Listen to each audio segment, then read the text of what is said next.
الحمد للہ نحمده ونستعینه ونستغفره ونؤمن به ونتوکل علیہ ونعوذ باللہ من شرور انفسنا ومن سیئات اعمالنا من يهده الله فلا مضل له ومن يضلل فلا هادي له واشهد ان لا اله الا الله وحده لا شريك له واشهد ان سيدنا ومولانا محمدا عبده ورسوله صلی اللہ علیہ وعلى آلہ واصحابہ وبارک وسلم تسلیما کثیرا اما بعد فاعوذ باللہ من الشیطان الرجیم بسم اللہ الرحمن الرحیم ان الدین عند اللہ الاسلام وقال اللہ تبارک وتعالی یا ایہا الذین آمنوا ادخلوا فی السلم کافہ ولا تتبعوا خطوات الشیطان انہ لکم عدو مبین وقال اللہ تبارک وتعالی لقد کان لکم فی رسول اللہ اسوۃ حسنہ وقال اللہ تبارک وتعالی الذین ان مکناہم فی الارض اقاموا الصلاة وآتوا الزکاة وامروا بالمعروف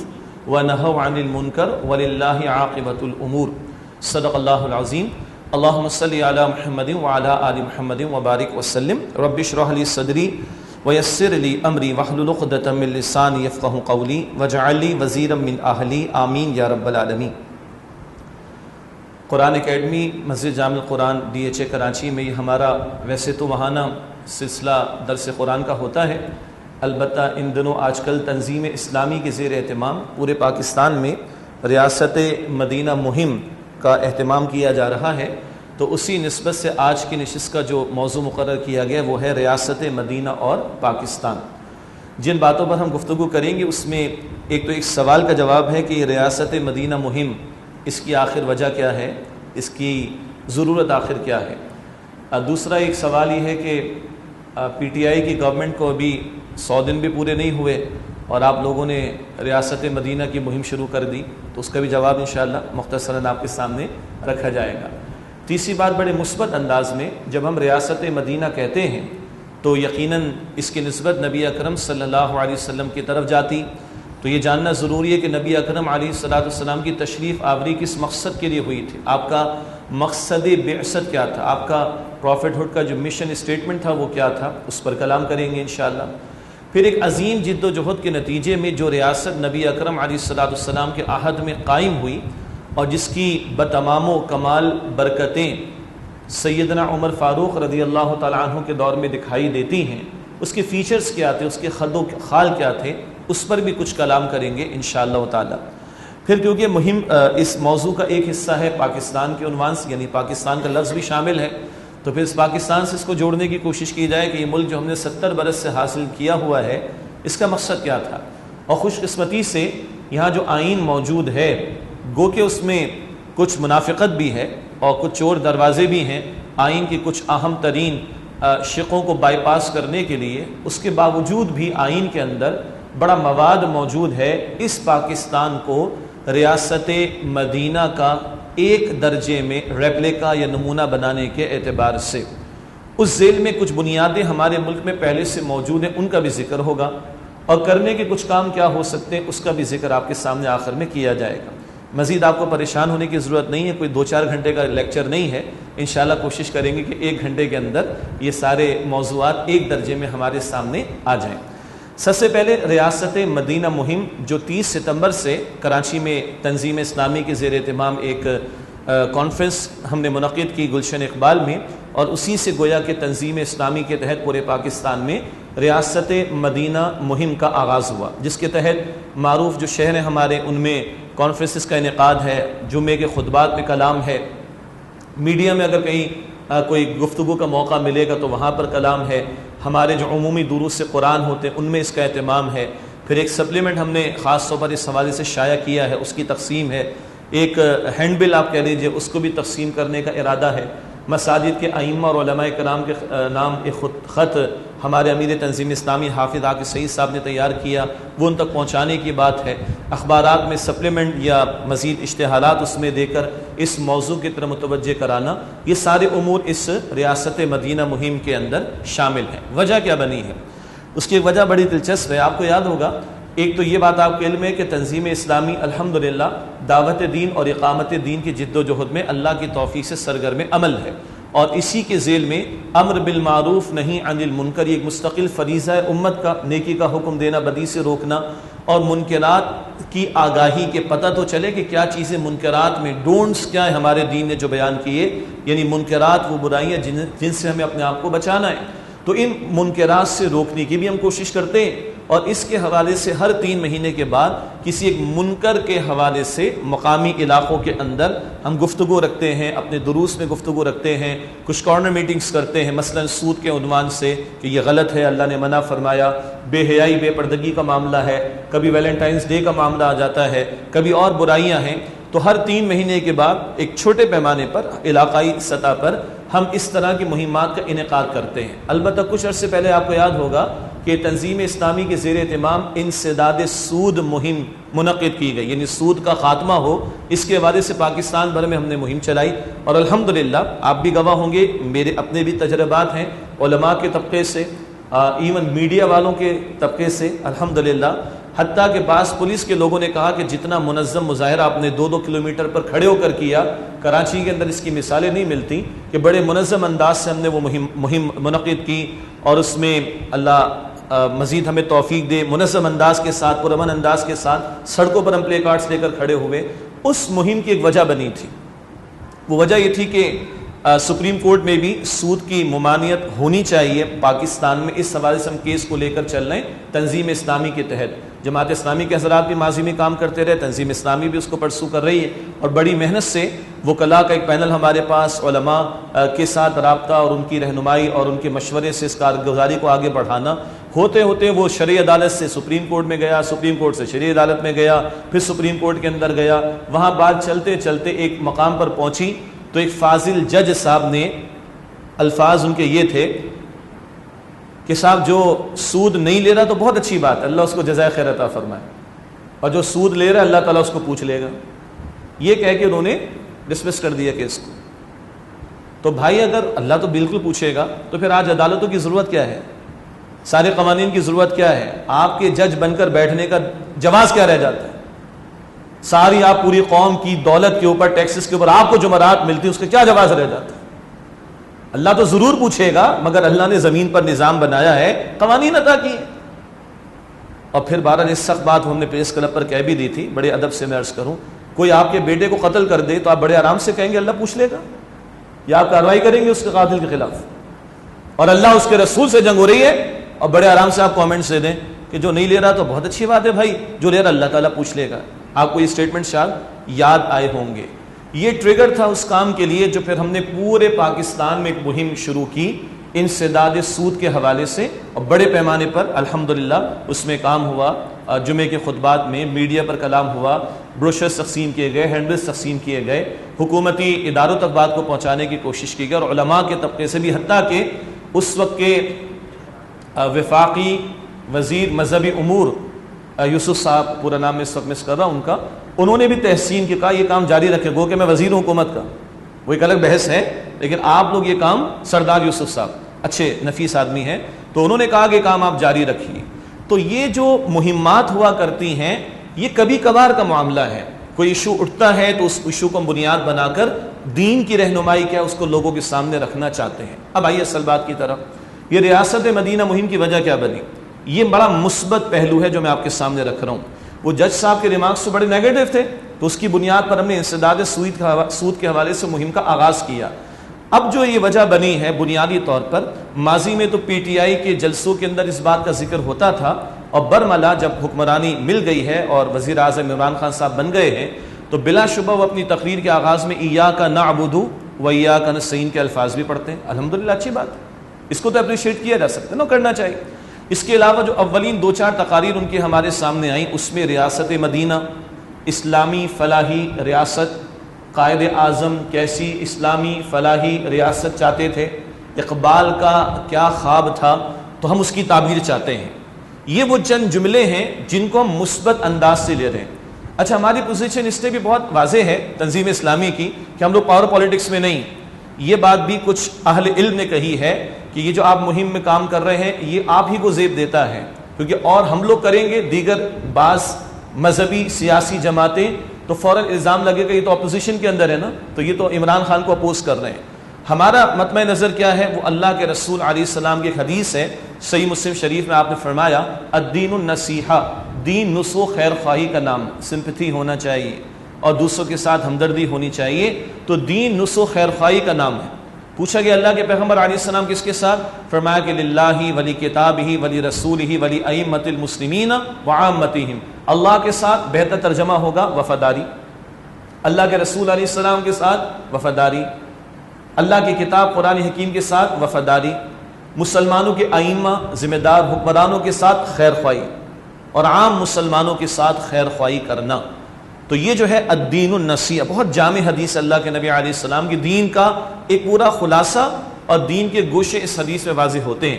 اس کا تقاضا ہے کہ تمہارے حکمراں ہوں، ذمہ دار ہوں، ان کے ساتھ بھی خیر خواہی کا معاملہ کرو۔ تو انسداد سود والی جو مہم تھی وہاں تو نیگیٹو ریمارکس تھے، بہرحال اس کی بنیاد پر ایک مہم ہم نے منعقد کی الحمدللہ۔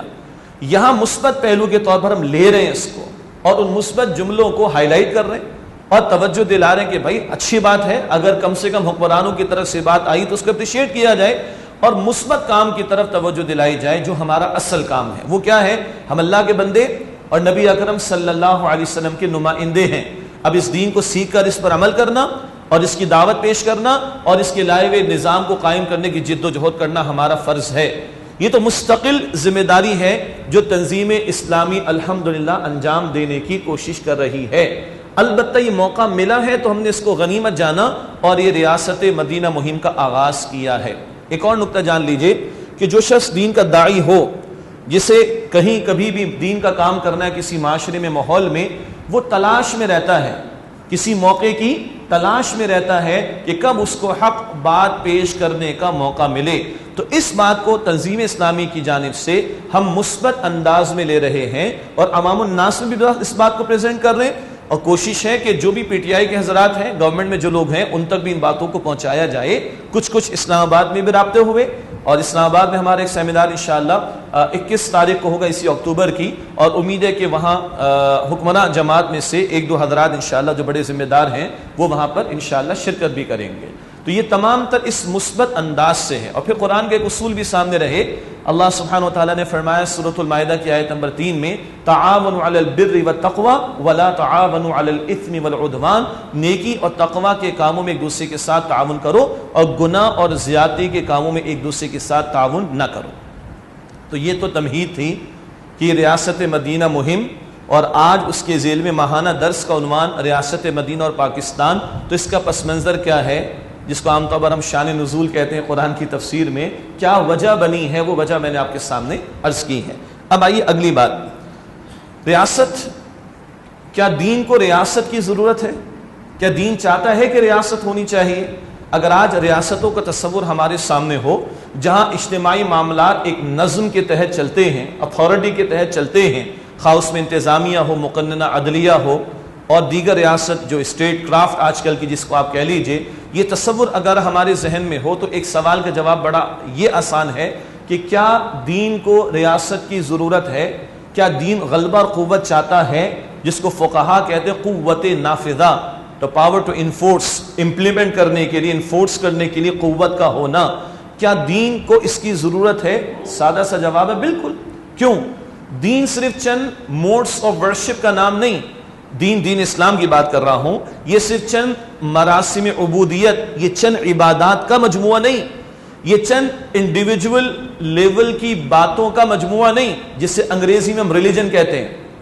انگریزی کا جو ریلیجن ہے یہ لفظ دین اسلام کے لیے درست نہیں۔ یہ جو ہمارے کہا جاتا ہے نا religion is a private affair, یہ ویسٹ سے درآمد شدہ تصور ہے۔ ہاں جوڈائزم ہے، ہندو مت ہے، کرسچینٹی ہے، جین مت ہے، اگر مذاہب ہیں جو ہم مذہب ترجمہ کر دیتے ہیں عام طور پر ریلیجن کا، وہ دیگر مذاہب عالم کے لیے ریلیجن کا لفظ ٹھیک ہے۔ کیوں؟ اگر آپ انگریزی کی کسی ڈکشنری کو دیکھیں گے تو ریلیجن کیا ہے؟ a set of instructions dealing with the personal affairs of life, full stop۔ کبھی ہوگا set of beliefs, that's it, just creed, that's it, maximum a set of instructions dealing with the personal affairs of life۔ تو انگریزی میں religion کی تعریف بالکل ٹھیک ہے، اور دنیا کی اور ریلیجنز کے لیے، مذاہب عالم کے لیے بات بالکل درست ہے، لیکن کیا یہ بات اسلام کے لیے بھی درست ہے؟ قطعاً نہیں۔ اسلام is not just a religion، Islam is a دین۔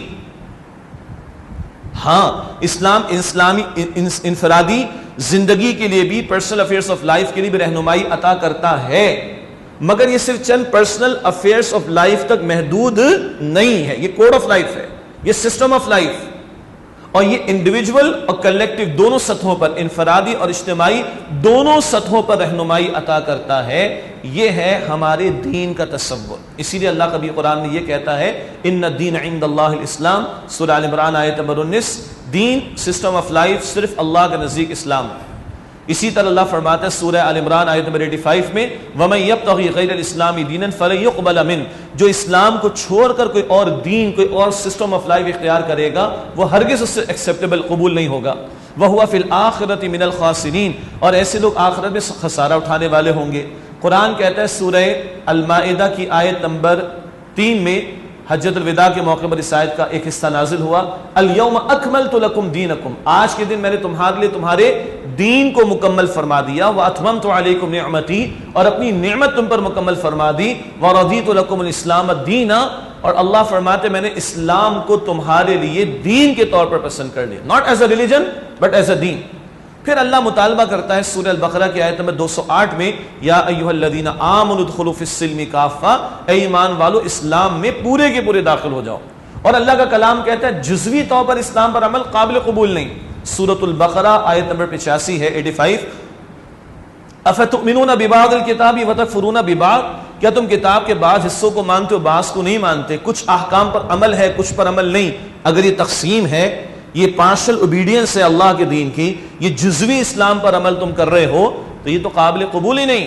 فما جزاء من يفعل ذلك منكم الا خزي في الحیاۃ الدنیا، جو یہ تقسیم کر دیں اللہ کے دین کے معاملات میں، کچھ لیں کچھ نہ لیں، کچھ پر عمل کریں کچھ پر عمل نہ کریں، ان کی سزا اس کے سوا کیا ہے کہ دنیا میں ذلت اور رسوائی ہو، اور قیامت کے دن ایسے لوگوں کو شدید عذاب میں لوٹایا جائے۔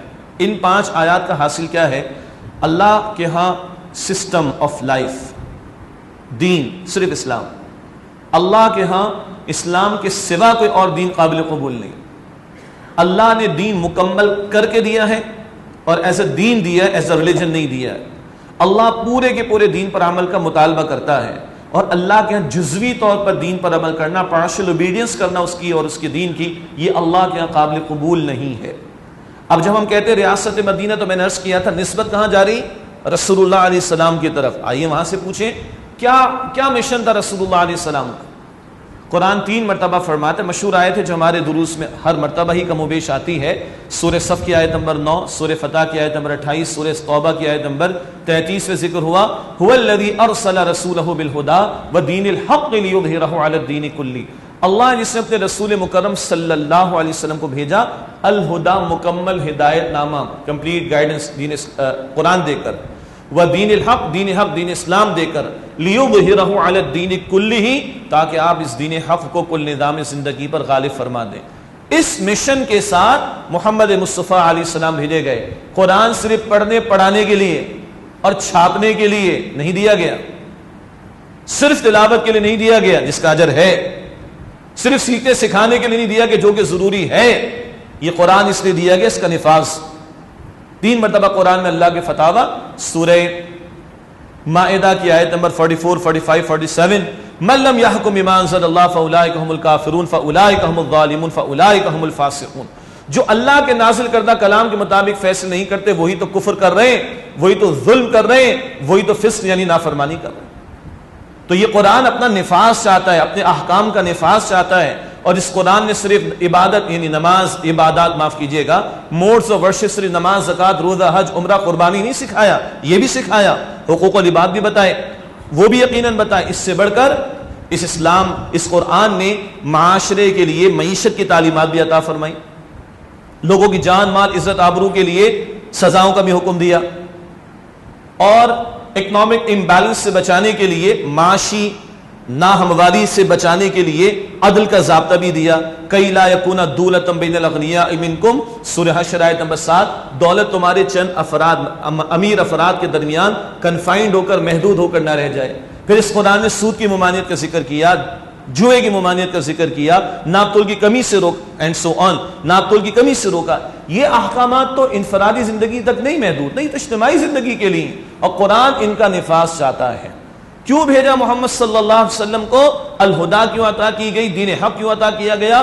آپ اس دین حق کو کل نظام زندگی پر غالب فرما دیں۔ پھر اللہ کے پیغمبر علیہ السلام نے 23 برس کی ایک جد و جہد فرمائی، جہاں طائف کی گلیوں میں آپ کا مقدس ترین خون بہا ہے، جہاں آپ نے روتی آنکھوں سے بیت اللہ شریف کو الوداع کہا ہے ہجرت کرتے ہوئے، جہاں 70 صحابہ کے لاشیں آپ نے احد کے میدان میں اٹھائے ہیں، جہاں اپنا خون پھر احد کے میدان میں آپ نے بہایا ہے، جہاں اپنے پیٹ پر پتھر 2 باندھ کر اپنے اس صحابی کو دکھایا ہے جو کہتے ہیں کہ یا رسول اللہ میں نے بھوک کو دبانے کے لیے اپنے پیٹ پر پتھر باندھا ہوا ہے۔ لقد کان لکم فی رسول اللہ اسوۃ حسنہ۔ امام الانبیاء نے کچھ کہا نہیں، اپنی قمیص ہٹا کر دکھائی، وہاں 2 پتھر بندھے ہو۔ یہاں آئی آیت سورہ احزاب کی آیت نمبر 21۔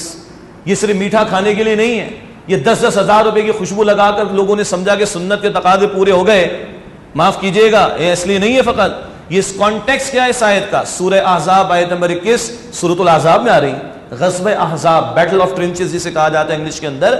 2 رکوع ہیں، رکوع نمبر 2 اور 3 غزوہ احزاب کے حالات کے بیان پر، ان 2 رکوعوں کے بالکل درمیان یہ آیت آ رہی ہے، لقد کان لکم فی رسول اللہ اسوۃ حسنہ۔ یقیناً تمہارے لیے رسول اللہ علیہ السلام کی زندگی میں بہترین نمونہ موجود ہے۔ تب یہ 23 برس کی زندگی کی محنت پائے تکمیل کو پہنچتی ہے، 259 صحابہ کی جانیں اللہ کی راہ میں پیش ہوتی ہیں۔ تب قرآن کہتا ہے سورہ بنی اسرائیل آیت نمبر 81 میں، جاء الحق وزهق الباطل ان الباطل کان زہوقا، حق آگے اور باطل مٹ گیا، بے شک باطل ہے ہی مٹنے کے لیے۔ تب قرآن کہتا ہے سورۃ النصر میں، وَرَأَيْتَ النَّاسَ يَدْخُلُونَ فِي دِينِ اللَّهِ أَفْوَاجًا۔ اب لوگ اللہ کے دین میں داخل ہو رہے ہیں۔ پہلے اس معاشرے کے سرداروں کے قوانین چلتے تھے، مشرکین کے قوانین چلتے تھے، ان کے چودھریوں کے قوانین چلتے تھے، ان کے سرداروں کی باتیں چلتی تھی۔ اب دین اللہ کا، اب سسٹم اللہ کا، اب قانون اللہ کا اب ہوا ہے، اور یہ ہے جو غلبہ اللہ کے پیغمبر علیہ السلام کو عطا ہوا۔ اور پھر وہ ریاست مدینہ ہمارے سامنے کھڑی ہوتی ہے، کلام کرتے ہیں اس پر ابھی بس انشاءاللہ 1-2 منٹ کے بعد۔ اور جیسے میں نے کہا بتمام و کمال اس کی برکات کا ظہور ہمیں سیدنا عمر فاروق رضی اللہ تعالیٰ عنہ کے دور میں دکھائی دیتا ہے۔ کیوں؟ امام الانبیاء کی زندگی میں صلی اللہ علیہ وسلم تو ایک کشاکش اور ایک جد و جہد ہے، باطل کا قلع قمع ہو اور غلبہ دین ہو جائے۔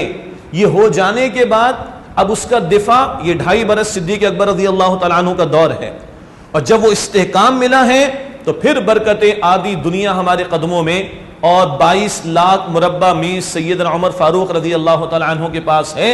تب وہ برکات بتمام و کمال سامنے آتی ہیں، جن کی ایک جھلک انتہائی اختصار سے تو میں گفتگو میں رکھوں گا انشاءاللہ۔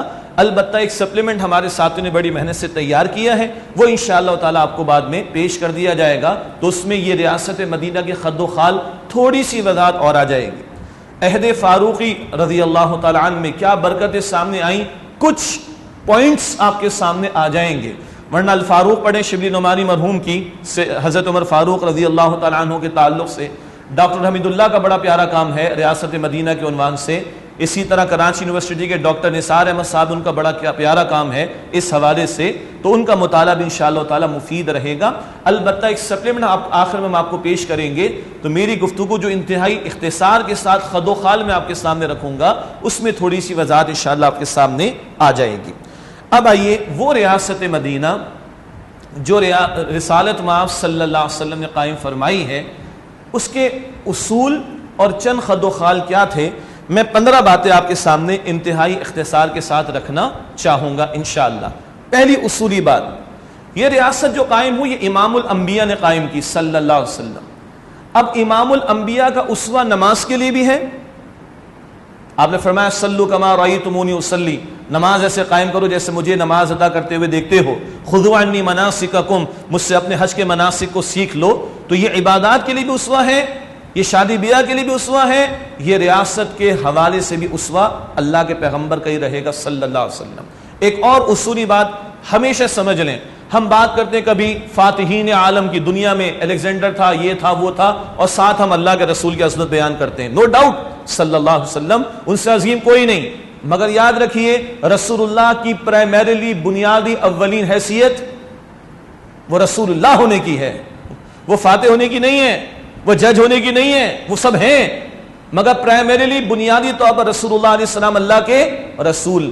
تو اس ریاست مدینہ کو کوئی میچ آ ہی نہیں سکتا دنیا میں. یاد رکھیے گا, امام الانبیاء تو بہت بڑی ذات, بہت بڑی ذات, بہت بڑی ذات. دنیا کو کوئی دوسرا عمر نہیں مل سکتا رضی اللہ تعالی عنہ. دنیا کو کوئی دوسرا عمر نہیں مل سکتا رضی اللہ تعالی عنہ. ہاں, بقول قائد اعظم کے مرحوم کہ ہم رہنمائی لیں خلفائے راشدین سے, رہنمائی لیں خلفائے راشدین سے, اور عہد حاضر کی اسلامی ریاست لوگوں کے سامنے پیش کریں. یہ قائد اعظم کے الفاظ ریکارڈ پر موجود ہیں. کچھ وقت ہوا تو 2-3 جملے اور آخر میں پیش کر دیے جائیں گے. تو بہرحال جب کبھی بھی ہم پولیٹیشنز پہ بات کر رہے ہیں, ہم فاتحین پر بات کر رہے ہیں, ہم ججز پر بات کر رہے ہیں, ہم بات کر رہے ہیں ٹیچنگ کی میتھڈالوجی کے حوالے سے, ہم بات کر رہے ہیں ٹریننگ ٹپس کے حوالے سے, ہم بات کر رہے ہیں جناب اصلاح کے حوالے سے, اور ضرور بات کیجئے, مگر رسول اللہ علیہ السلام کی پہلی اہم ترین اولین حیثیت کیا ہے؟ اللہ کے رسول ہیں.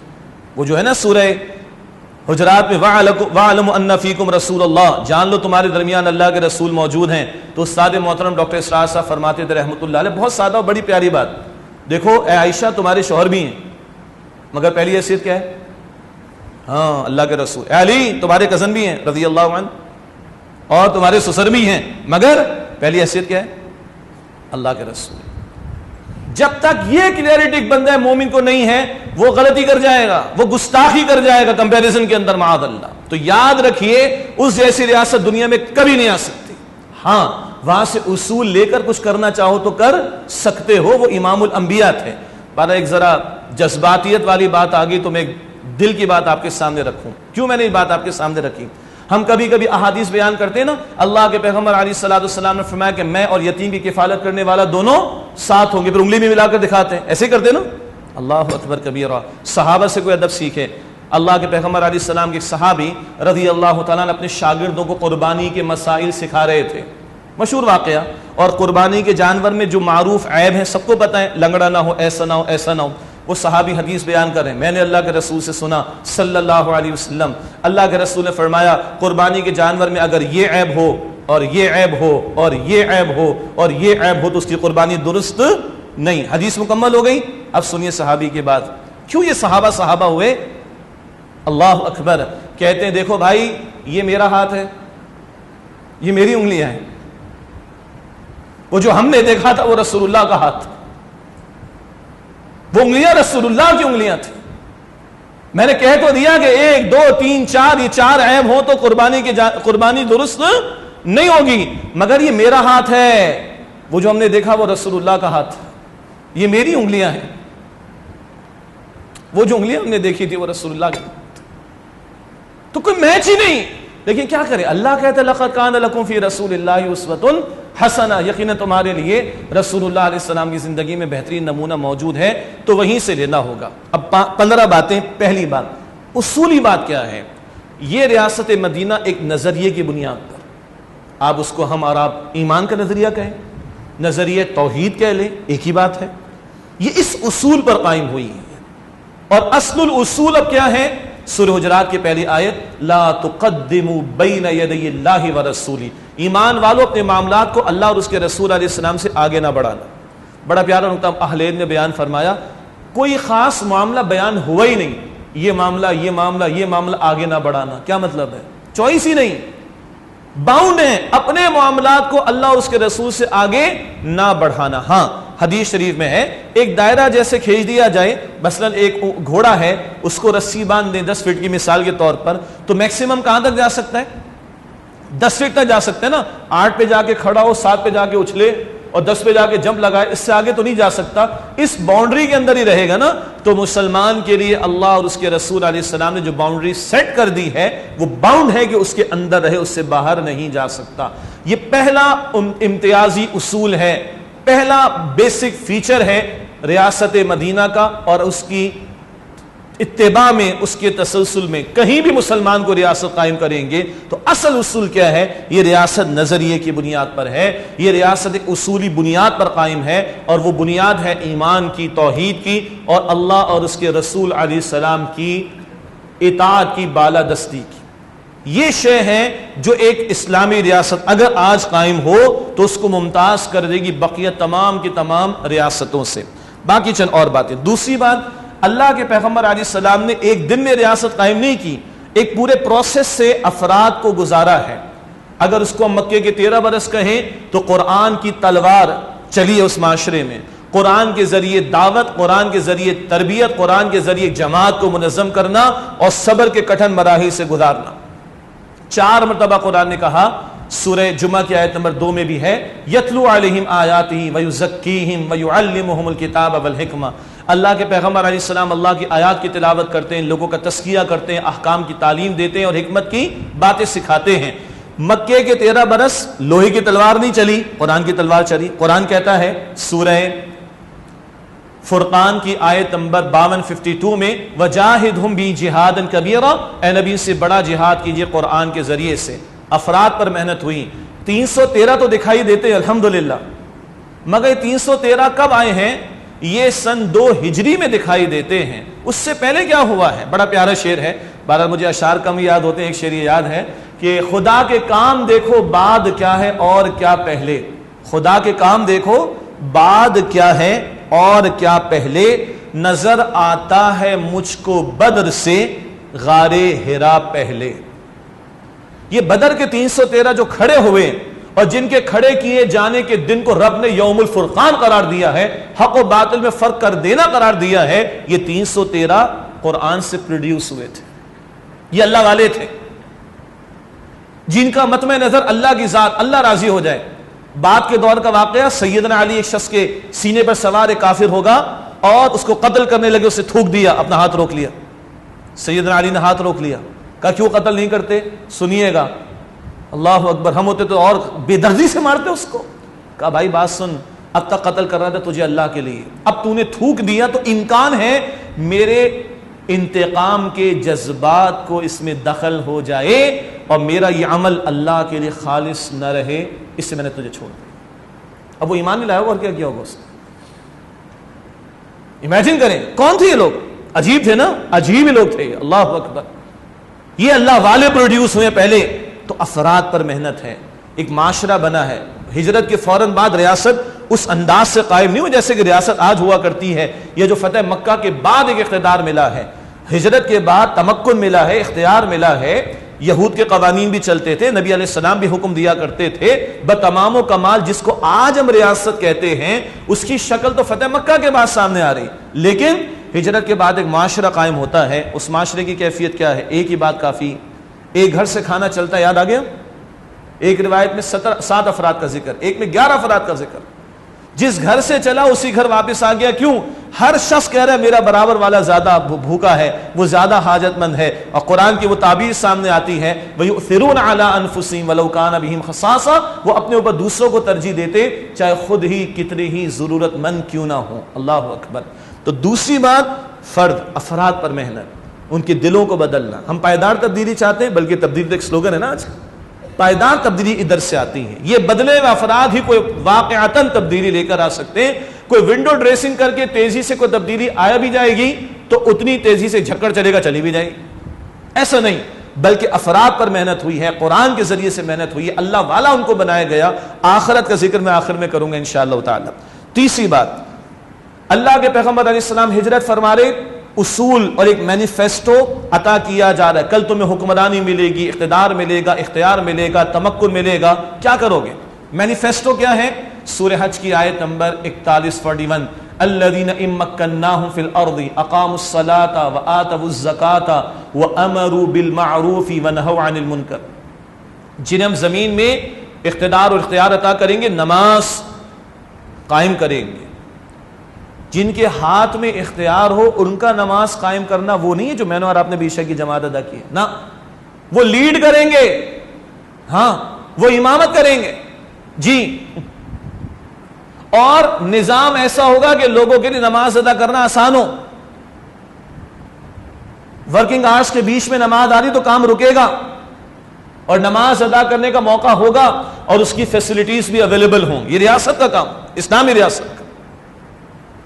اور میں نے جملہ کہا کہ وہ امام بھی ہوں گے. یہ جو ہم کہتے ہیں نا جمعے کی عید بھاری ہوتی ہے، یہ ہماری اڑائی ہوئی باتیں ہیں. یہ آج والوں کے لیے تھوڑی بھاری، کہتے جمعے کی عید حکمرانوں پر بھاری ہوتی ہے، یہ اڑائی ہوئی باتیں ہیں. وہ پہلے جو خلفاء تھے وہ نماز بھی پڑھاتے تھے عید کی، تو صبح وہ بیچارہ عید کے خطبے کی تیاری کرے گا، عید کی نماز پڑھائے گا، پھر جو باقی لوگ عید منائیں گے وہ جمعے کے خطبے کی تیاری کرے گا، جمعے کی امامت کرے گا. یہ بھاری تھی، ہم نے اٹھا کر اپنے والوں پر اپلائی کر دیا اس کو، انا للہ و انا الیہ راجعون. تو نماز کا یہ تصور بھی. پھر وآتوا الزکاۃ، زکات دیں گے. کیا مطلب؟ اس میں وہ فلاحی ریاست کا تصور بھی آپ کہیں. زکات کے ساتھ عشر بھی جڑا ہوا ہے. خراج کی تو میں بات نہیں کر رہا، بحث طویل ہو جائے گی. آج اس ملک کی زراعت 70% پروڈیوس ہماری زراعت ہے جو ایکسپورٹ ہوتی ہے، اور اس کے ساتھ جڑا ہوا ہے عشر. عام جو کیش اینڈ کیش ایکویلنٹس پہ زکات ہے، فصل پہ عشر ہوتا ہے. عام کیش اینڈ کیش ایکویلنٹس پہ زکات سال میں کتنی مرتبہ ہے؟ 1 مرتبہ. اور فصل اگر سال میں 2 مرتبہ آئے تو عشر بھی کوئی نہیں دے رہا. کتنا بڑا یہ ریونیو جنریشن قرآن اور حدیث سے بتایا. یہ سب شامل ہے اس کے اندر. پھر امر بالمعروف، نیکی کا حکم دیں گے. ہم اور آپ بیٹھ کے مسجد میں خطاب کر سکتے ہیں، وعظ کر سکتے ہیں، نصیحت کر سکتے ہیں. تبلیغ جماعت کے بھائی ہمارے گھروں پر جا کے نوک کر کے تبلیغ کر سکتے ہیں، دعوت دے سکتے ہیں. حکم دے سکتے ہیں کیا؟ ارے ہم حکم تھوڑی دینے کی پوزیشن میں. میں اپنے بیٹے کو حکم دے سکتا ہوں، اب دوسروں کے بیٹوں کو حکم دے سکتا ہوں، محلے والوں کو. وہ تو اسٹیٹ کا کام ہے. تو اب نیکی جو فرائض و واجبات عمل کرایا جائے گا، اور وَنَهَوْا عَنِ الْمُنْكَرِ، اور بدی سے روکیں گے. آپ اور میں کہ سود کو چھوڑو، یہ واز ہے، اور گورنمنٹ لا پاس کر دے اور ختم کروائے تو یہ حکم ہے. حکم منع کیا جائے گا اس کو. یہ مینیفیسٹو اسلامی ریاست کا جو قرآن عطا کرتا ہے سورہ حج آیت نمبر 41 میں 41 میں. اور آخری جملہ بڑا قیمتی، وَلِلَّهِ عَاقِبَةُ الْأُمُورِ، سارے معاملات کا لوٹنا اللہ کی طرف ہے. مولانا مودودی رحمۃ اللہ علیہ نے لکھا، جس کسی کو بھی حکمرانی ملی ہے اس آیت کا یہ حصہ یاد رکھے، تجھے لوٹ کر اللہ کی طرف جانا ہے.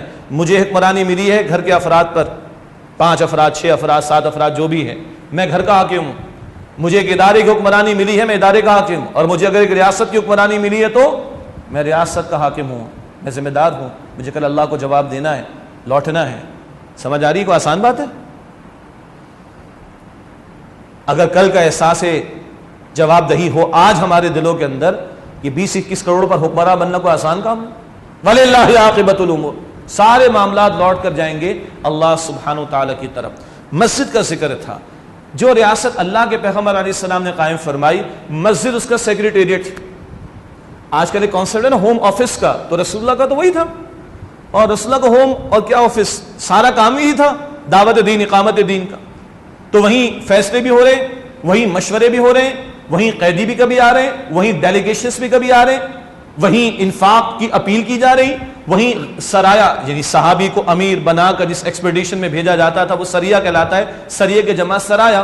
اور جس مہم میں آپ خود تشریف لے جائیں صلی اللہ علیہ وسلم وہ غزوہ کہلاتا ہے. تو وہیں سے سرایا روانہ کیے جا رہے. اللہ اکبر کبیر. وہیں فیصلے ہو رہے، عدالت لگ رہی. یہی سیکریٹریٹ تھا رسول اللہ کا صلی اللہ علیہ وسلم، جو مسجد نبوی تھی صلی اللہ علیہ وسلم، 24 گھنٹے کا اس کا استعمال تھا. تو یہ بھی اشارہ ہے، اگر آج کوئی اسلامی فلاحی ریاست بنا رہے ہو یا بنانا چاہتے ہو تو مسجد سے اپنے معاملات کو جوڑو. یہ ذکر آخر میں بھی اشارتاً آئے گا. چوتھی بات، قانونی مساوات. اللہ کے پیغمبر جو تعلیم لائے اور اس تعلیم کے مطابق جو نظام عطا کیا وہاں سب برابر ہیں. یہ تو آج ہمارے ہے کہ سلمان تاثیر نے غلط کام کیا تھا اور اس کے خلاف پورے پاکستان میں کئی بھی FIR درج نہیں کی جا سکی کہ قانون اس کو استثناء حاصل ہے. اور امام الانبیاء کا دور ہو تو بیٹی کے بارے میں اور ان کی اپنی ذات کے بارے میں سن لیں، کچھ اور کہنے کی ضرورت نہیں. بات تو یہ احتساب میں آنی تھی، خیر زبان پر آگے تو میں یہیں پیش کر دوں. امام الانبیاء کا دور، فاطمہ نامی عورت نے چوری کی مشہور واقعہ، بڑے گھرانے کی تھی، سفارشیں آنا شروع ہو گئی. اللہ کے رسول علیہ السلام کا چہرہ سرخ ہو گیا غصے سے، اور آپ علیہ السلام نے غصے کا اظہار فرماتے ہوئے فرمایا کہ دیکھو تم سے پچھلے قومی برباد ہوئی. کوئی چھوٹا جرم کرتا تو اس کو چھوڑ دیا کرتے تھے، اور بڑا جرم کرتا تو اس کو سزا دیا کرتے تھے. خبردار سفارش نہ کرنا. اللہ کی قسم اگر فاطمہ بنت محمد نے بھی چوری کی ہوتی اس کے بھی ہاتھ کاٹنے کا حکم دیتا ہے صلی اللہ علیہ وسلم ورضی اللہ تعالی عنہ. اور بات احتساب کی تو آگے آنی تھی، ابھی سن لیجئے. ہم میں سے کوئی اپنے گھر میں بھی یہ کام میرا خیال نہیں کر سکے گا جو امام الانبیاء نے مسجد کے ممبر پر کھڑے ہو کر کیا. حیات طیبہ کا آخری ایام ہیں اور آپ ممبر پر کھڑے ہوئے، کئی خطبات آپ نے عطا فرمائے، کئی وصایا، کئی وصیتیں عطا فرمائیں. ایک دن آپ کھڑے ہوئے اور آپ صلی اللہ علیہ وسلم نے اپنے آپ کو پیش کیا اور آپ نے فرمایا کہ اگر میں نے کسی کے ساتھ زیادتی کی ہو، اگر میں نے کسی کے ساتھ ظلم کیا ہو, اگر میں نے کسی کا حق مارا ہو, تو آج میں موجود ہوں, آئے مجھ سے حساب لے لیں, آئے مجھ سے حساب لے لیں, آئے مجھ سے حساب لے لیں. بتائیے ہم میں سے کوئی گھر میں بھی کھڑا ہو سکتا ہے بیوی کے سامنے, اولاد کے سامنے اور اپنے بہن بھائیوں کے سامنے؟ اور باقی واقعہ تو پتہ ہے. اس کے بعد ایک صحابی نے کہا اللہ کے رسول ایسا ایسا معاملہ, مشہور واقعہ. پھر وہ دوڑے ہوئے اور انہوں نے رسول اللہ علیہ السلام کی مہر نبوت کو چوم لیا. اللہ کے رسول, میں تو اس مہر نبوت کو چومنا چاہتا تھا. بس باقی واقعہ جن ساتھیوں کے علم میں ان کو یاد آ گیا ہوگا. تو قانونی مساوات کا معاملہ. سیدنا عمر کا دور ہے رضی اللہ عنہ, گورنر کے بیٹے کو کوڑے لگوا دیے, مشہور واقعہ ہے, تفصیل کا موقع نہیں. پانچویں بات, معاشی کفالت. اللہ کے پیغمبر علیہ السلام جو ریاست عطا کر گئے, اس کے معیشت کے نظام میں ایک پہلو تو کیا ہے؟ ارتکاز دولت, یعنی چند افراد کے ہاتھوں میں دولت محدود ہو کر نہ رہ جائے. یہ پرائمری بلکہ اصولی بات ہے اسلام کی معیشت کے حوالے سے تعلیمات کے ذیل میں. پالیسی سٹیٹمنٹ کہہ لیں, اسی کے لیے زکوٰۃ ہے, اسی کے لیے عشر ہے, اسی کے لیے صدقات نافلہ, اسی کے لیے وراثت کے احکامات, اسی کے لیے مال غنیمت کی تقسیم, اسی کے لیے مال فے. آپ کے علم میں ہوگا جنگ کے نتیجے میں ملے مال غنیمت, بغیر جنگ کے ملے تو مال فے, مگر جنگ اسلامی شرائط کے مطابق. مال فے کے احکامات, مال غنیمت کے احکامات, وصیت کے احکامات, بیت المال کا تصور اینڈ سو آن. اور دولت افراد, چند افراد کے ہاتھ میں محدود نہ رہے. سود پر پابندی اور جوئے پر پابندی اور سٹے پر پابندی, حرام آمدن کے دیگر ذرائع پر پابندی کہ جس سے دولت سمٹ کر چند افراد کے ہاتھ میں آتی ہے اور ہیوز اور ہیوز ناٹ کا ایک انتہائی گیپ بنتا ہے اور دونوں جانوروں کی سطح پر زندگی بسر کرتے ہیں. یہ شاہ ولی اللہ کے الفاظ رحمۃ اللہ علیہ. امیر تر ہوتا جاتا ہے, اس کو سوجھتا ہی نہیں ہے کہ دولت کے بہانے کے اور کون سے طریقے میں سیکھوں. جا رہا ہے وہ انڈر واٹر جا کے شادیاں کر رہا ہے, پیسہ بہانا ہے نا اس کو. اور غریب بیچارہ جانور کی سطح پر زندگی بسر کرتا ہے بھوک کی وجہ سے. یہ ظالمانہ نظام جو اتنا گیپ کریٹ کرتا ہے ہیوز اور ہیوز ناٹ کے اندر, دین اس کو ایک اعتدال پر لانا چاہتا ہے. ان احکامات کی جو جڑ و بنیاد ہے, تمہارے چند افراد کے درمیان دولت محدود نہ رہے. اور ہاں کفالت کا معاملہ, تو بیت المال کا تصور بتمام و کمال وہ سیدنا عمر فاروق کا دور رضی اللہ تعالیٰ عنہ دکھائی دیتا ہے.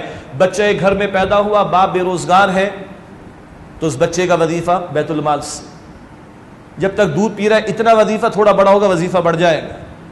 بے روزگار ہو گیا ایک شخص, تو وہاں سے اس کا وظیفہ جاری ہوگا. ایک بوڑھے یہودی کو بھیک مانگتے ہوئے دیکھا, مشہور واقعہ. کیوں بھیک مانگتا ہے تو؟ کہا جب تک میں کما رہا تھا میں جزیہ دے رہا تھا, اب میں کمانے کے قابل نہیں. تو بڑا تاریخی جملہ عطا فرمایا سیدنا عمر رضی اللہ تعالیٰ عنہ نے, اب یہ ہماری ٹرن ہے, ہم ری پے کریں گے. جب تک تو دے رہا تھا ہم نے لیا, اب تو گھر بیٹھ, تیرے ڈور اسٹیپ پر تیری کفالت کرنا یہ ریاست کی ذمہ داری ہے. اللہ اکبر کبیر. آج ہم کہتے ہیں اسکینڈینیوین کنٹریز ہیں اور بڑا سوشل ویلفیئر کا تصور ہے. ان غریبوں کو بھی کو پوچھیں, انہوں نے بھی کہا کہ یس وی آر فالوئنگ دی عمر's لا, ہم سیدنا عمر رضی اللہ تعالیٰ عنہ کے دیے ہوئے اصولوں کو فالو کر رہے ہیں. اور ہماری شرم سے نگاہ جھک جانی چاہیے کہ ہمیں اتنا نہیں پتا کہ ہمیں سیدنا عمر کیا دے گئے تھے رضی اللہ تعالیٰ عنہ. اور وہ کون جن کے بارے میں, خلفائے راشدین کے بارے میں رسول اللہ فرما گئے علیہ السلام, علیکم بسنتی وسنت الخلفاء راشدین المہدیین, تم پر میری سنت پر عمل کرنا اور میرے خلفائے راشدین جو ہدایت یافتہ ان کی سنت پر عمل کرنا لازم ہے. اگلا نقطہ جی, تعلیم کا معاملہ. تعلیم بہت ضروری. کون سی تعلیم؟ دونوں تعلیم ضروری. اس وقت سارا فلو ہمارا کس طرف ہے؟ عصری علوم کے اوپر. اس کی ہم نفی نہیں کرتے بھائی. فوراً سے لوگوں کے پاس دلائل ہیں تو بالکل صحیح دلائل ہیں, ہم نفی نہیں کر رہے. ہم تو کہہ رہے ہیں کہ اس کو چینلائز کرو اور پہلی وحی پر آ جاؤ بس. اقرا بسم ربک الذی خلق, پڑھو اپنے رب کے نام سے جس سے پیدا کیا. رب کے نام کو کیوں نکال دیا تم نے؟ رب کے نام کو کیوں نکال دیا تم نے؟ شامل کرو, پڑھو. بچے ہمارے انجینئرز بنے, ڈاکٹرز بنے, مجاہد بنے, سپہ سالار بنے, پائلٹ بنے, کوئی ایشو نہیں, بہترین ٹیکنالوجی پر جائیں, مگر مسلمان تو بنے. ورنہ جت انتہائی ادب کے ساتھ دنیا کے 50 بڑے فراڈ کی لسٹ بچوں سے نکلوا لیں آپ. 50 بڑے فراڈ دنیا کے, سب کلیور مائنڈڈ لوگوں نے کیے ہیں, پڑھے لکھے لوگوں نے کیے ہیں, جاہل نے نہیں کیے. تو پڑھا لکھا ہے پھر کیوں فراڈ کر رہا ہے؟ What is missing? کریکٹر, کردار. اسی کو پوری قوم, پوری دنیا رو رہی ہے آج.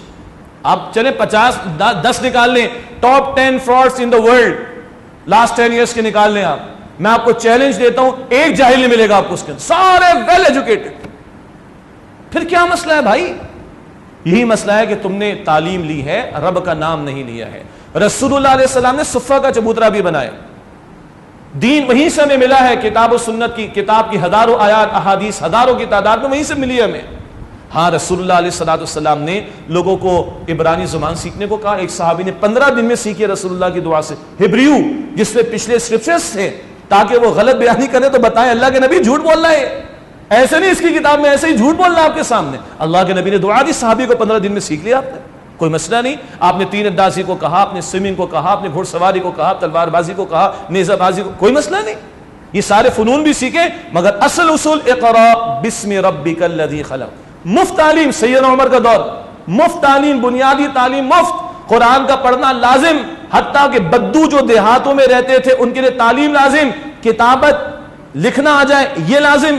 سو بدر کا واقعہ سب کے ذہن میں ہوگا، یہ تو ہم لبرلز کے لیے دلیل پیش کر رہے ہیں، ہم مانتے ہیں اصلی علوم ہونے چاہیے۔ ہر بندہ جو قیدی بنا بدر میں، ایک فدیے کی شکل کیا تھی؟ ایک قیدی 10 مسلمان بچوں کو لکھنا پڑھنا سکھائے۔ کیا وہ قرآن سکھائے گا؟ کیا وہ حدیث سکھائے گا؟ وہ جو بھی معروف تعلیم تھی وہ سکھاؤ، کوئی مسئلہ نہیں۔ تو یہ بھی ہے، لیکن اصل تعلیم وہ کتاب و سنت کی، اس کو بائی پاس کر کے نہ ہو، لے کے چلیے، یہ بھی ریاست کے کرنے کا کام ہے۔ نمبر 7، جان مال آبرو کی حفاظت۔ یہ جو اسلام نے سزائیں عطا کی ہیں، قاتل کے حوالے سے سزا کا معاملہ قصاص، اس میں خیر مقتول کے ورثہ چاہیں تو معاف کر سکتے ہیں، اسی طرح چور کی سزا ہے، ڈاکوؤں کی سزا ہے، زنا کی تہمت لگانے پر سزا حد قذف کی 80 کوڑوں کی، اسی طریقے پر دیگر سزائیں۔ ان کا اہم ترین ایک مقصد کیا ہے، جن کو مقاصد الشریعہ کہا جاتا ہے، لوگوں کی جان مال آبرو محفوظ رہے۔ اس کا ایک حصہ ماضی میں خاصی حد تک سعودی عرب میں موجود تھا، علل اعلان، اب تو چپ ہو گئے، بالکل خاموش ہو گئے، علل اعلان جب دی جاتی تھی تو نکسن نے غالباً شاہ فیصل مرحوم سے پوچھا تھا اتنی سخت سزائیں کیوں دیتے ہو، تو شاہ فیصل مرحوم نے کہا تھا اس کی برکتیں ہیں، برکتیں کہ ہمارے ایک سال میں جتنے جرائم ہوتے ہیں تمہاری ایک اسٹیٹ میں ایک دن کے اندر ہو جاتے ہیں۔ تو جان مال آبرو کی حفاظت ریاست کی ذمہ داری۔ پھر معاشرتی نظام، یہ جو ہمارے پی ٹی آئی کے بھائیوں نے اس بات کو اٹھایا، ریاست مدینہ، مبارک ہے یہ بات، کرپشن ختم ہونی چاہیے، مبارک ہے یہ بات، معاشی عدل ہونا چاہیے، مبارک ہے یہ بات۔ بھائی یہ ایک پورشن ہے ریاست مدینہ کا، اور ہونا چاہیے کرپشن کا خاتمہ، وی آر ود دس، کوئی ہمارے ڈس ایگریمنٹ نہیں، لیکن یہ ریاست مدینہ کا ایک کمپوننٹ ہے۔ ریاست مدینہ کا معاشرتی نظام بھی تو تھا، جہاں سورہ نور کی آیتیں بھی تو آئی ہیں، آیت نمبر 30 31، نگاہوں کی بھی حفاظت کا حکم، عورتوں کے پردے کے احکامات، جہاں سورہ احزاب آتی ہے آیت نمبر 53 59، جہاں حجاب کا حکم آتا ہے، جلباب کا حکم آتا ہے، جہاں سیگریگیشن کا تصور ملتا ہے، جہاں عورتوں کے لیے نبی علیہ السلام نے سیپریٹ علیحدہ سے بھی تعلیم کا انتظام کر رکھا تھا، سیگریگیشن تھی وہاں۔ اسی طریقے پر شراب کباب پر پابندی، رقص سرور پر پابندی تھی، وہاں پر منع فرمایا رسول اللہ علیہ السلام نے۔ یہ جو معاشرت کا پہلو ہے یہ بھی ریاست مدینہ کا بہت اہم ترین کمپوننٹ ہے، اور اگر حیا چلے گی تو سم گیا۔ اللہ کے پیغمبر علیہ السلام کی حدیث جامع ترمذی میں، حیا اور ایمان دونوں ساتھی، اگر ایک چلا جائے تو دوسرا بھی چلا جائے گا۔ یہ 8ویں بات تھی۔ 9ویں بات، عورتوں کے حقوق۔ کیسے کیسے حقوق؟ یہ تو آج ہم عورتوں سے کہیں، اللہ کرے کہ ان کو بھی سمجھ آئے، مردوں کو بھی سمجھ آئے، اپنے حق کی بات ہی نہ کرو، آپ کو اسلام دے دو ہمیں۔ اور اللہ کی قسم، ایک عورت کو ماں کی حیثیت میں اسلام نے کیا درجہ دیا ہے؟ حدیث یاد ہے نا، جنت کدھر ہے؟ ماں کے قدموں کے نیچے۔ اور اے اللہ کے رسول، میرے حسن سلوک کا سب سے بڑھ کر مستحق کون؟ ماں ماں ماں، اور پھر باپ۔ باپ کیا ہے جی؟ خیر ضمن ایک حدیث سن لیں، اللہ کی رضا والد کی رضا میں، اور اللہ کی ناراضگی والد کی ناراضگی میں۔ آج بڑے خوش ہیں مغرب کے معاشرے میں لوگ، ہم نے اولڈ ہومز بنا دی، they are not homes, they are houses, great difference between home and house. کیا وہ ماں کے سڑنے کا مقام وہ اس کی جنت ہے کیا؟ انا للہ و انا الیہ راجعون۔ آپ کے میرے رسول نے کہا ماں کو دیکھو حج کا ثواب، باپ کو دیکھو حج کا ثواب۔ ہمارے استاد ڈاکٹر سراج صاحب کے کلپ میں دیکھ رہا تھا، 2 چیزیں ہیں جن کو دیکھنے پر اللہ کے رسول نے ثواب بتایا، اللہ کا گھر دیکھو ثواب، اور اپنی ماں اور اپنے باپ کو دیکھو تو ثواب ملتا ہے۔ کیا اٹھان ہے ایک ماں کے مقام کی اسلام کے اندر۔ ایک بیوی کو دیکھ لی، ایک بیٹی کو دیکھ لی، 3 بیٹیوں کی پرورش پر جنت کی بشارت۔ اور حدیث میں اور بھی سن لیجئے، 3 بیٹیوں کے ساتھ 3 بہنوں کی کسی نے کفالت کی تو جنت کی بشارت، 3 پھپھیوں کی کفالت کی تو جنت کی بشارت، 3 خالاؤں کی کفالت کی تو جو ہے وہ جنت کی بشارت۔ ایک مرحلہ زندگی کا نہیں جہاں اسلامی تعلیم کے مطابق کسی عورت پر معاش کا جبر آتا ہو، کمائی کا جبر آتا ہو.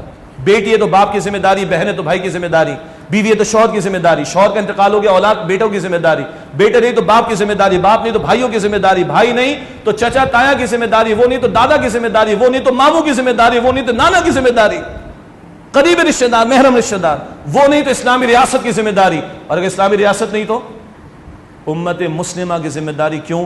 اسلامی ریاست قائم کرنے کی جد و جہد کرنا امت مسلمہ پر فرض.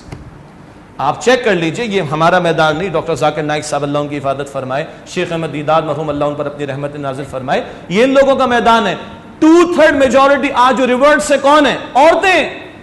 جو لوگ اسلام قبول کر رہے ہیں ان کی 2/3 عورتوں پر مشتمل ہے. اسلام کا کیسا نمونہ دنیا کے سامنے پیش کیا جاتا ہے. تو یہ عورتیں کیوں قبول کر رہی ہیں؟ یہ پڑھ کر قبول کر رہی ہیں کہ اسلام کتنا خوبصورت دین ہے جو ایک عورت کو گھر میں بٹھا کر ملکہ بناتا ہے. اللہ اکبر کبیرہ. نمبر 10 غیر مسلموں کے حقوق. وہ سیدنا عمر کی بات آ گئی سامنے رضی اللہ عنہ. ذمی کون ہوتا ہے؟ اسلامی ریاست میں غیر مسلم ہے، وہ اسلامی ریاست کی بالادستی قبول کر لے، جزیہ دے گا. جزیہ گالی نہیں، ٹیکس ہے. اس ٹیکس کے اگینسٹ اس کی جان، مال، آبرو، گھر، عقیدہ، عبادت گاہ، اس کی حفاظت اسلامی ریاست کی ذمہ داری. جان، مال، آبرو، گھر، عقیدہ، اس کو گن پوائنٹ پہ کوئی مسلمان نہیں کر سکتا. اور اس کی عبادت گاہ، اس کے اندر جو چاہے سو کرے، اپنے بچوں کو اسی مذہب پہ چلائے جس پر وہ ہے، کوئی مسئلہ نہیں. یہ اسٹیٹ کی ذمہ داری بنتی ہے. اور ذمی کے ساتھ زیادتی کرنے والے کو، اس کا حق مارنے والے کو رسول اللہ نے فرمایا کہ وہ جنت کی خوشبو بھی نہیں سونگھ سکے گا.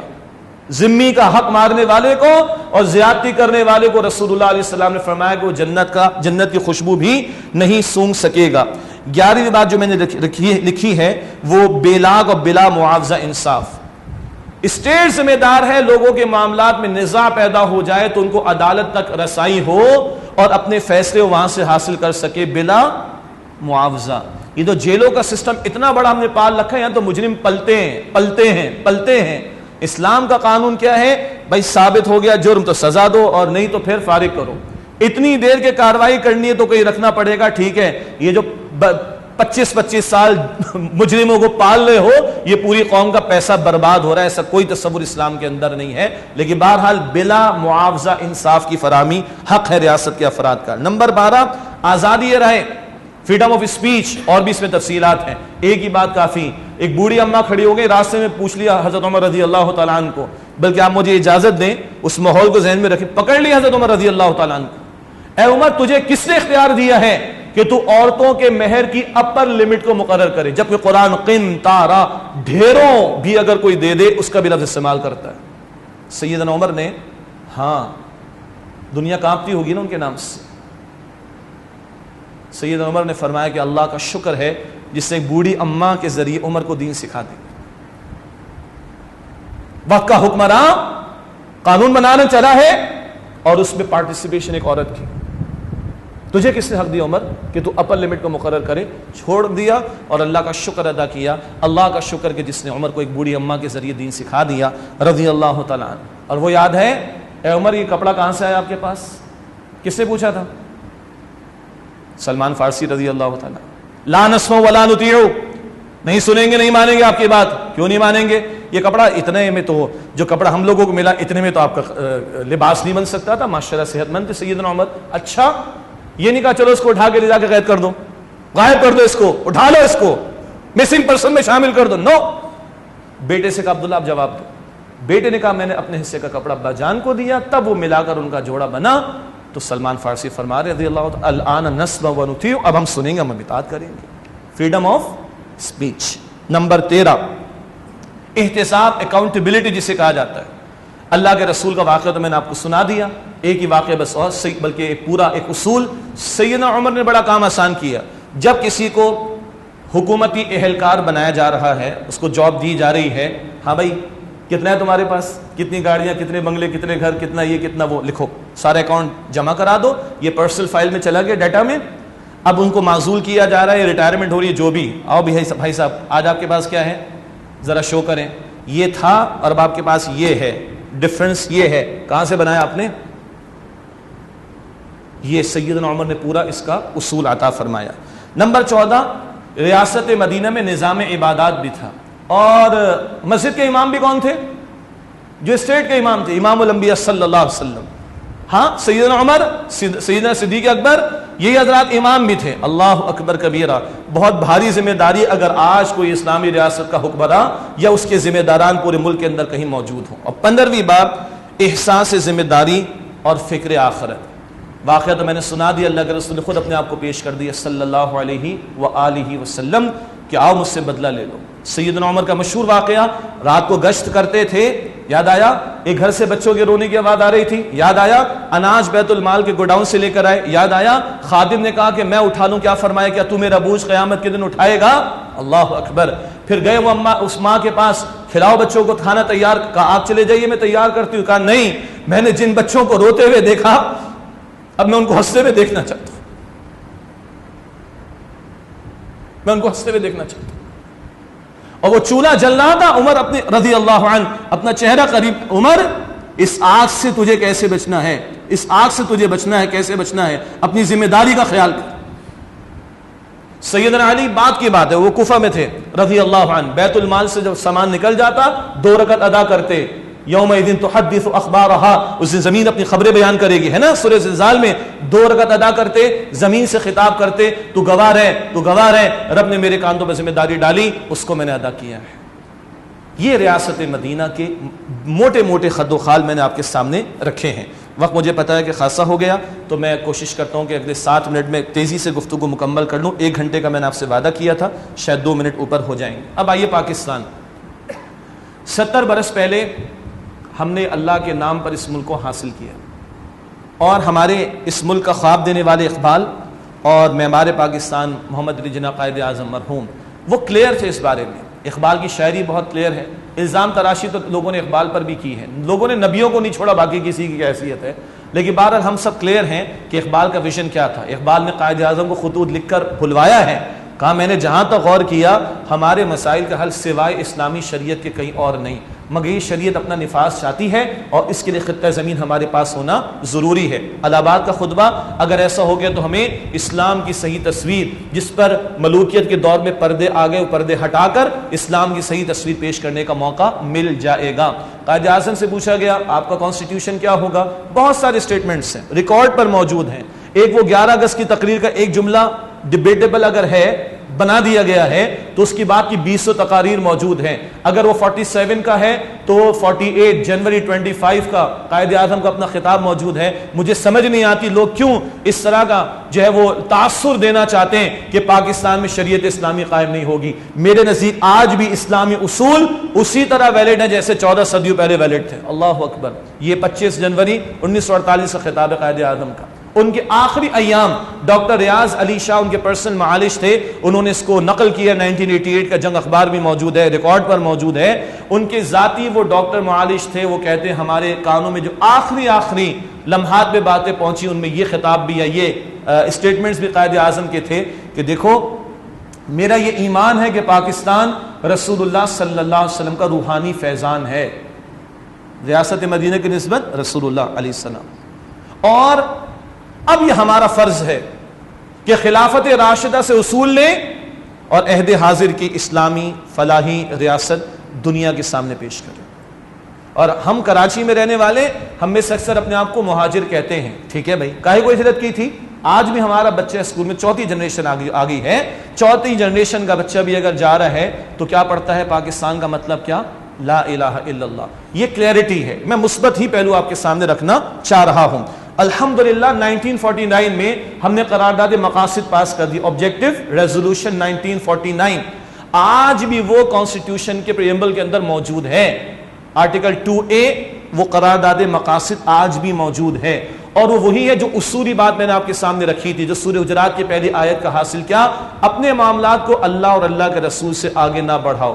ایک حد تک بقول استاد محترم ڈاکٹر اسرار صاحب کے رحمۃ اللہ علیہ، ایک حد تک ہم نے پاکستان کو کلمہ پڑھایا ہوا ہے. ہم نے لکھا ہوا ہے وہاں پر کہ سوورنٹی بلانگس ٹو اللہ. اس ملک میں حاکمیت اللہ سبحانہ و تعالیٰ کے لیے ہے، ہم حاکم نہیں. عوام کی حاکمیت یہ کفریہ نعرہ ہے، عوام حاکم ہے یہ کفریہ نعرہ ہے. قرآن 3 مرتبہ کہتا ہے ان الحکم الا للہ، حکم کا اختیار اللہ کے لیے. سورہ یوسف کی آیت نمبر 40 بھی ہے. حاکمیت اس ملک میں اللہ کے لیے کوئی قانون سازی قرآن و سنت کے خلاف اس ملک میں نہیں ہوگی. یہ کلمہ تو ہم نے پڑھایا ہوا اس کو. اس ملک کا نام کیا ہے آفیشلی؟ اس پاکستان کا آفیشل نام کیا ہے؟ Islamic republic of Pakistan. ایک صاحب وہ فارورڈ افیئرس کو دیکھتے ہیں وہاں کی اکیڈمی میں اسلام آباد کے اندر, بڑے مجاہد قسم کے آدمی مجھے لگے, کہ بھائی شجاع بھائی یہ پاکستان بعد میں ہے, یہ جمہوریہ بعد میں ہے, اس کا آفیشل نام پہلا لفظ کیا ہے؟ اسلام پہلے ہے. البتہ استاد محترم ڈاکٹر اسرار صاحب فرماتے تھے رحمۃ اللہ علیہ, ہم سب مسلمان ہیں نا, مگر ہم جھوٹ بھی تو بولتے نا, ملاوٹ بھی کرتے نا, لوگ نمازیں بھی ضائع کر, لیکن ہیں تو کیا مسلمان. تو کچھ منافقت والی حرکتیں, کچھ اور غلط چیزیں. تو پاکستان کو کلمہ تو پڑھایا ہوا لیکن کچھ نہ کچھ منافقت بھی. جسٹس نسیم حسن شاہ نے کہہ دیا تھا کسی ورڈے کے اندر, بڑا لے دے کا معاملہ ہوا اس کے اوپر, کہ صاحب ٹھیک ہے لکھا ہوا ہے. کیا انداز ہے؟ کانسٹیٹیوشن میں اور بھی بہت سارے آرٹیکلز ہیں, یہ بھی ایک آرٹیکل ہے. ہمارا تقاضا یہ ہے کہ بھائی یہ اس کی سپرمیسی ہونی چاہیے پورے کانسٹیٹیوشن کے اوپر, یہ بالا دست ہونا چاہیے. یہ کام نہیں ہو سکا ہے, یا اس ورڈے کے اندر آ کر اس ایک آرٹیکل کو بھی باقی سب کے بالکل برابر کر دیا گیا ہے, لیکن یہ ٹاپ پر ہو بھی اور بقیہ سب اس کے تحت ہونا چاہیے. لیکن ہم نے اپنے آئین کو, پاکستان کے آئین کو مسلمان بھی ایک درجے میں کیا ہوا ہے. اسی پاکستان کے آئین کے اندر آرٹیکل نمبر 31 ہے, عجیب آرٹیکل. یہاں کی حکومت کی ذمہ داری ہے کہ پاکستان کے رہنے والوں کو قرآن و سنت کی تعلیمات کو سیکھنے کے مواقع فراہم کرے اور قرآن و سنت کی تعلیمات پر عمل کرنے کے مواقع فراہم کرے. لکھا ہوا ہے آرٹیکل 31 آئین کانسٹیٹیوشن آف پاکستان کا. سود اللہ رسول سے جنگ ہے, آئین میں لکھا ہوا ہے آرٹیکل 38F کے اندر. پوری مہم ہم نے اس پر بھی چلائی تھی. جلد از جلد آئین میں لکھا ہوا ہم نے 38F کے اندر کہ حکومت کی ذمہ داری کہ جلد از جلد, یہ 70s کا لکھا ہوا ہے, جلد از جلد سود کی ہر شکل کو پاکستان سے ختم کر. تو بھائی جو آج ہم بات کر رہے ہیں کہ ریاست مدینہ کا ریپلیکا, اور ہم جو بستہ گزارش کر رہے ہیں, یہ تو دین کا تقاضا ہے اور آئین کا بھی تقاضا ہے جس کو مانے بیٹھے ہوئے. کیا مشکل ہے ہماری حکمرانوں کے لیے, آئین کا تقاضا بھی موجود ہے اس کے اندر. پھر ایک بہت بڑا مسئلہ, کس کا اسلام آئے گا پاکستان میں؟ دیوبندیوں کا آئے گا, بریلویوں کا آئے گا, اہل حدیث حضرات کا آئے گا, اہل تشیع کا آئے گا, جماعت اسلامی والوں کا آئے گا, یا کس کا آئے گا؟ 1952-53 کے لگ بھگ 31 علماء, اس ملک کے چوٹی کے علماء, جس کو چیئر کیا تھا سید سلیمان ندوی رحمۃ اللہ علیہ نے, 22 نکات 22 پوائنٹس انہوں نے اگری کر کے دے دیے. اور آج میں جب پڑھ رہا تھا تو میں ان کی فراست کو داد دیے بغیر نہیں رہ سکا. آپ کا میرا پاکستان کا کانسٹیٹیوشن میں نے پورا نہیں پڑھا, مگر اس کے چند آرٹیکل میں جو لکھا ہوا ہے اس سے بہتر عبارت ان 22 نکات کے اندر موجود ہے. ان کی فراست کی داد دیے بغیر میں نہیں رہ سکتا. کیا کیا ہے صرف پوائنٹرز. اس کانسٹیٹیوشن کی اساس کیا ہونی چاہیے؟ بنیاد 3 آرٹیکلز اس پر ہیں. تعلیم و تربیت کے لیے 2 آرٹیکلز ہیں. شہری حقوق, کافر مسلمان سب کے بارے میں 4 آرٹیکلز ہیں. غیر مسلموں کے حقوق 2 آرٹیکلز ہیں. ریاست کا سربراہ کیسے مقرر ہو, کیسے معزول ہو, اس کے حقوق کیا ہیں, اس کے فرائض کیا ہیں, 6 آرٹیکلز ہیں. آزاد عدلیہ, یہ 50s کا جملہ ہے, آزاد عدلیہ 2 آرٹیکلز ہیں. کس طرح انتشار پیدا ہوتا ہے مذہب کے نام پر اور فرقوں کے نام پر اور تعصب کے نام پر, اس کا سد باب کیسے کیا جائے گا, 3 آرٹیکلز. یہ 22 نکات علماء کے اگریڈ اپون. نہیں مجھے پتا آپ کے دل میں آئے گا شجاع بھائی آپ زیادہ بھولے نہ بنے, اس وقت علماء ماشاءاللہ بڑے وسیع النظر تھے, وہ 50s کی بات تھی. اگر آپ کے دل میں یہ بات آ رہی ہے تو قاضی حسین احمد مرحوم اللہ ان کو جزائے خیر دے, 96 میں ملی یکجہتی کونسل بنائی تھی انہوں نے, اور یہ دوبارہ ری سائن کرائے تھے 96. اور آج ہم کہاں بیٹھے ہیں 2018, کتنے سال پرانی بات ہے, 22 سال. آپ کہیں گے نہیں اور حالات بدل گئے, فائن. ڈاکٹر اسرار صاحب کا انتقال ہوا 2010 اپریل کے اندر. اسی سال مولانا زاہد الراشدی صاحب بڑے بزرگ شخصیت ہیں, کچھ آرٹیکلز کا اضافہ کر کے انہوں نے پھر ری سائن کرا کے رکھ دیے, چپ کرا کے رکھا ہوا. اگر کوئی کرنا چاہے مولوی کوئی رکاوٹ نہیں بنے گی انشاءاللہ تعالی. سلجھے ہوئے علماء, دین کا امت کا درد رکھنے والے کبھی رکاوٹ نہیں بنے گی, ان کو آن بورڈ لینے کی ضرورت ہے. یہ میں نے وہ ڈاکیومنٹ چھپا ہوا ہے جو آپ کو سپلیمنٹ دیا جائے گا, پڑھ لیجیے گا اس پہ, 22 کے 22 نکات اس میں چھپے ہوئے ہیں. آخری 2-3 باتیں بعد مکمل کر لیتے ہیں. یہ جو آرٹیکل 2A ہے قرارداد مقاصد, خدا را اس کی سپرمیسی ہو, اس کو ٹاپ پر رکھا جائے اور جو شق آئین کے اندر اس کے خلاف اس کو ختم کیا جائے. اور صرف وفاق نہیں, وفاق, صوبہ, ڈسٹرکٹ, ہر لیول پر یہ طے ہو کہ کوئی قانون سازی قرآن و سنت کے خلاف نہیں ہوگی. تو ہم دستور کو تو مسلمان کر لیں گے واقعات تک. پھر ہے آگے امپلیمنٹیشن کا. اس میں بھی میں ایک گزارش کروں, اللہ ہمارے موجودہ حکمرانوں کو توفیق دے دے. سود کا نظام اللہ کے واسطے ختم کر دو, یہ اللہ رسول سے جنگ ختم کر دو خدا کے واسطے. یہ 38F میں تو لکھا ہوا ہے, یہ نیچے اللہ کے کلام میں لکھا ہوا ہے, اللہ اس کے رسول سے جنگ کر رہے ہو. معاشی انصاف بھی تمہیں مل جائے گا, تمہیں سکون بھی مل جائے گا, غیروں سے اللہ تمہیں نجات بھی دے دے گا. پہلے اللہ رسول کے ساتھ جنگ کو تو ختم کر لو. یہ ہے آغاز, پھر باقی باتیں جو آگے بھی انشاءاللہ تعالی آتی رہیں گی. آخری بات ہے کہ تنظیم اسلامی یہ مہم اس نے 2 ہفتے کی شروع کی ہے. ہمارا اپنا مستقل سلوگن اپنی جگہ پر ہے, تنظیم اسلامی کا پیغام نظام خلافت کا قیام, اور وہ مستقل محنت قرآن کے ذریعے افراد کی محنت, ان پر تربیت, ان کی تربیت, ان کا تزکیہ, اللہ والا بنانے کی کوشش کرنا, مل کر کھڑے ہونا, خود اللہ کا بندہ بننا, بندگی کی دعوت دینا, بندگی والے نظام کو قائم کرنے کی جد و جہد کرنا. یہ کام تو مستقل ہے, مگر یہ موقع ملا تو ہم نے چاہا کہ ہمارے حکمرانوں تک یہ بات پہنچ جائے. آپ نے سنا, اللہ آپ کو جزائے خیر عطا فرمائے. کچھ لوگ اگر لائیو سننے, اللہ ان کو جزائے خیر عطا فرمائے. البتہ آگے پہنچائیں اس کو. ممکن ہے حکمرانوں میں سے کوئی آپ کے جان پہچان کے لوگ ہوں, ان تک پہنچی تو صحیح, کیونکہ لبرلز ان کے اوپر حاوی ہیں, قادیانی ان پر حاوی ہیں, باہر سے پریشرز ہیں. تو ہم 100 دن کا ہم نے انتظار نہیں کیا, ہم نے کہا خیر کی بات پہنچا دو بھائی, تاکہ یہ بات بھی سامنے رہے کہ یہ بھی کوئی کرنے والے کام ہے, اور یہ سب سے بڑے کرنے والے کام. کیا خبر اللہ کس کے دل میں بات ڈال دے, وی نیور نو. ہمارا کام ہے محنت کرنا, نتائج اللہ تعالیٰ کے اختیار میں. اللہ تعالیٰ مجھے آپ کو ہم سب کو سمجھنے عمل کرنے کی توفیق عطا فرمائے.